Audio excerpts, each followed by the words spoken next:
Hey everyone, I just wanted to show you how to set up a well pump and pressure tank.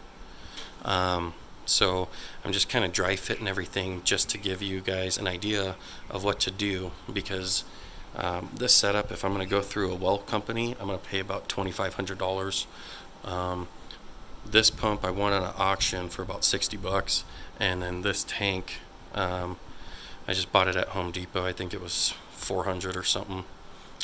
So what you don't know though is the parts that you're going to need for this and how to set it up, because you're going to spend another at least $100 in just the parts.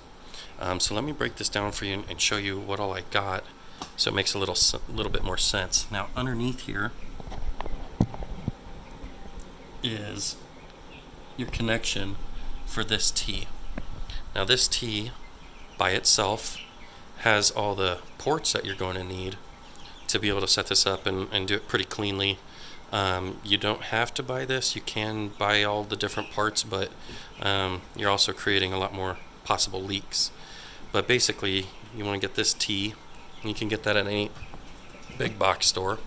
They're anywhere from 50 to 70 bucks. You're going to want a pressure valve. This will tell you where your pressure's at, so you can come in and look really quickly and see where your pressure's at. Now my pump does have a pressure gauge over here, so I can see what the pump's operating at, and I can see what's happening over here too. The other thing you're going to want is your 1/2 inch, just a relief line, so you can come and you can drain this if you ever need to work on it. Most of the time this is just going to sit here not doing anything, but you're going to want that in here. Now this is a pressure release valve. Basically, this tank's rated, it can get up to 100 psi. I don't want it to go that high. This is a 75 psi pressure release valve. So if it builds up too much pressure, that spring compresses and it lets the water out, so it doesn't do damage to the tank. This pump here already has a pressure switch in it that I will hardwire into our outlet source, because it's not a plug, it's a hardwire source. So this will all come off, but because I already have the pressure switch to tell the pump when to turn on and off, that's already in here, and that's connected all through here, and it's only got to go this far. If you don't have that right here, you would buy one of these pressure switches, and it comes 1/4 inch nipple. You can run that up and install this switch right here, but I don't need it, so I just bought a plug right here. Next you're going to need, this is a check valve. Okay, so what this does is it allows water to come in. I don't even know if I got it going the right way right now. It allows water to go one way. I don't. It allows water to go one way, but it closes it off. So once the pressure's built up in here, it won't flow back. And you're going to want one coming from your well to your pump, because you don't want it backflowing to your well. So you're going to want one over here going into your pump, which on my pump would connect up here, and then one between your pressure tank and your pump. I like to add just a quick shut off. That way, if I ever need to work on anything down the line or on the pressure tank, I can just shut that off right there and leave pressure to the pump and going back, and then work on anything down here, because this line right here would then go to our house. So these are your main components. Just a quick drain, pressure valve. This is where you would put your switch. Don't forget your check valve, and then shut off.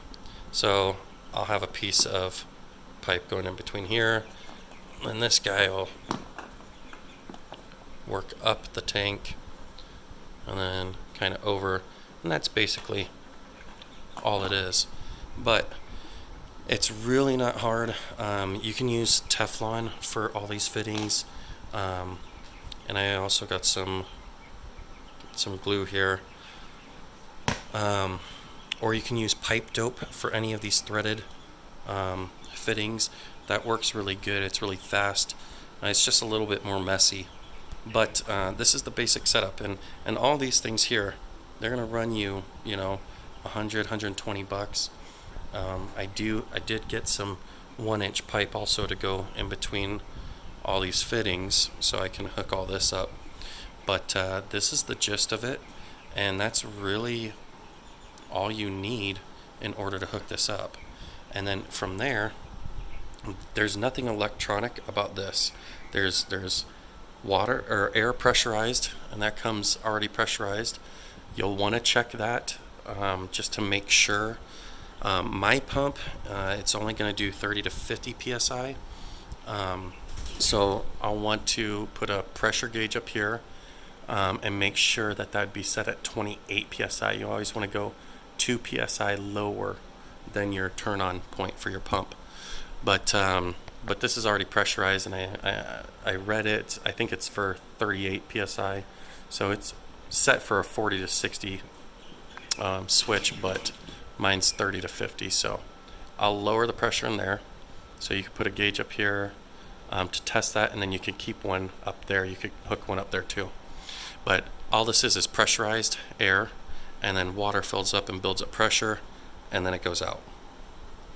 Okay, so this is as simple as plumbing in here. This, depending on your power source, it'd be nice if I could just plug in here, but ours is set up to a hard wire, so I will be replacing this cord. However, you could cut this cord off. This is your line side or your hot side. This is your neutral right here, and of course this is your ground. So when you cut this off and you expose those wires, I could just cut this off and use these wires to hardwire in, but I already have a cord on the pump out there now. And in here there is a switch to change this from 240 to 115. Mine is 115, so I already opened this up, and you just push the switch and it'll say 115, and you push it the other way, it'll say 240. So you always want to double check that. And then when you're starting up your pump, you've got some valves here. You can open this up, so you want to make sure this is full of water. This is for the pressure switch, but you want to make sure there's water coming out of here, okay, before you turn this thing on, because you want to make sure this pump has water in it before it turns on. Other than that, that's the gist of it. So I hope this was helpful, as there's not too many videos out here to show you how this stuff works, or I couldn't even find anything that if the pump had a pressure switch already to not need one over here. Now you can always just add one here, and then it would hardwire into here, and then this would go to your outlet. But that's the gist of it. I hope this was helpful to somebody. Bye.